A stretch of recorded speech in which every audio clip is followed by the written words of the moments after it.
അങ്ങനെ നമ്മുടെ big boss ഹൗസിൽ നിന്നും ആര്യൻ ഒഫീഷ്യലി ഔട്ടായിരിക്കുകയാണ്.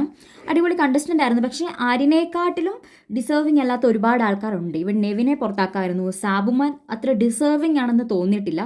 സാബുമാനെ എന്ത് കണ്ടിട്ടാണ് ഇപ്പോഴും ആൾക്കാർ പിടിച്ചു നിർത്തുന്നത്? അല്ലെങ്കിൽ സാബുമാൻ്റെയും ആര്യൻ്റെയും കൂടെ ഗെയിം കമ്പയർ ചെയ്യുമ്പം സാബുമാൻ്റെ ഗെയിം ഒരുപാട് താഴെയാണ്. എന്നിട്ടും എന്താണത്, എങ്ങനെയാണ് സാബുമാനെ ഇന്നാക്കിയിട്ട് ആൾക്കാർ നമ്മുടെ ആര്യനെ ഔട്ടാക്കിയെന്ന് അറിയത്തില്ല. എനിവേ സൗമാൻ സേവ്ഡായി. എന്തായാലും ലാലേട്ടൻ നോമിനേഷനെ കുറിച്ച് സംസാരിച്ച് തുടങ്ങിയപ്പോൾ നമ്മുടെ ആദിലയും അതേപോലെ തന്നെ ഷാനവാസിക്കയും മാറ്റിയിരുത്തി. ആദിലെടുത്ത് ചോദിച്ചു ആരെയാണ് സേവ് ആക്കാൻ താല്പര്യം. അപ്പം ആദിൽ ഒബ്വിയസ്ലി നൂറയുടെ അനുവിൻ്റെയും പേര് പറഞ്ഞു. അപ്പോൾ ലാലേട്ടൻ പറഞ്ഞു രണ്ട് പേരുടെയും കൂടെ പേര് പറയാൻ പറ്റത്തില്ല, ഒരാളുടെ പേര് പറയാൻ പറഞ്ഞപ്പോൾ നമ്മുടെ ആദിലെ നൂറയുടെ പേരാണ് പറഞ്ഞത്. പക്ഷേ ലാലേട്ടൻ പറഞ്ഞു നമ്മുടെ അനുമോള് സേവായി എന്ന് പറഞ്ഞു. അതിനുശേഷം നമ്മുടെ അനുമോളുടെ അടുത്താണ് ചോദിച്ചത്. അനുമോൾ പറഞ്ഞു നൂറയുടെ പേരാണ് പറയുന്നത്. അപ്പം ലാലേട്ടൻ പറഞ്ഞു നൂറയല്ല, സേവ് ആയത് സാബുമാനായിരുന്നു. സാബുമാന് തന്നെ അതൊരു ഷോക്കായിരുന്നു.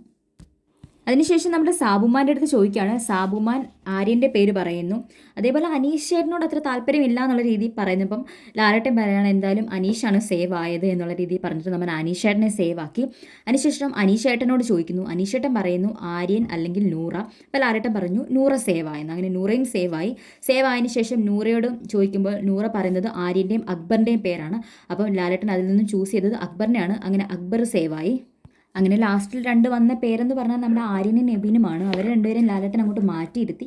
എന്നിട്ട് രണ്ടുപേരുടെ അടുത്തും ചോദിക്കുകയാണ് ആദ്യം നിങ്ങൾ രണ്ടുപേരുമാണ് ഇപ്പോൾ എവിക്ഷനിൽ നിൽക്കുന്നത്, അതിൽ ആരാണെന്ന് അറിയത്തില്ല, പക്ഷേ ഇതിൽ നിങ്ങൾക്ക് വേണമെങ്കിൽ ഒരാളെ ക്യാപ്റ്റനായിട്ട് നിയമിക്കാം, ഒരാളെ ഡിസൈഡ് ചെയ്യാം നിങ്ങൾക്ക് രണ്ടുപേർക്കും കൂടി.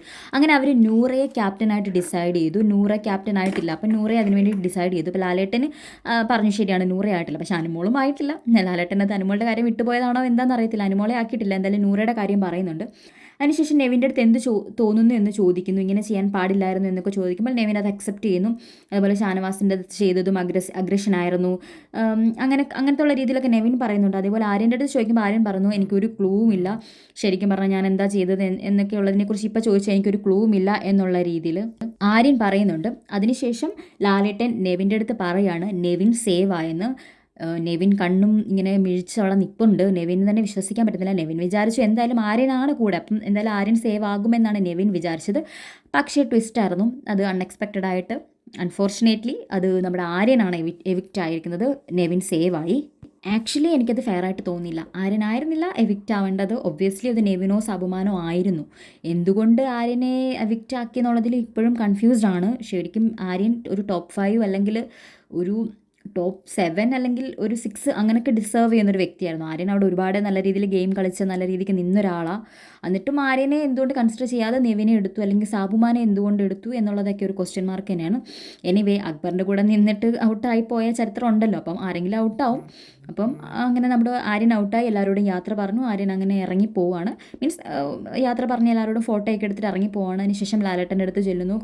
ലാലേട്ടൻ അവിടെ വെച്ച് പഴയ ഉള്ള ഓർമ്മകളും അല്ലെങ്കിൽ നമ്മുടെ ആര്യൻ്റെ ഓർമ്മ മെമ്മറീസൊക്കെ പ്ലേ ചെയ്യുന്നു, എല്ലാവരെയും കാണിക്കുന്നു. അതിനുശേഷം ആര്യൻ അവരോട് എല്ലാവരോടും ഒഫീഷ്യലി യാത്ര പറഞ്ഞു, എല്ലാവർക്കും ഓൾ ദ ബെസ്റ്റ് ഒക്കെ പറഞ്ഞിട്ട് അങ്ങനെ ആര്യൻ അവിടെ നിന്ന് പടിയിറങ്ങി.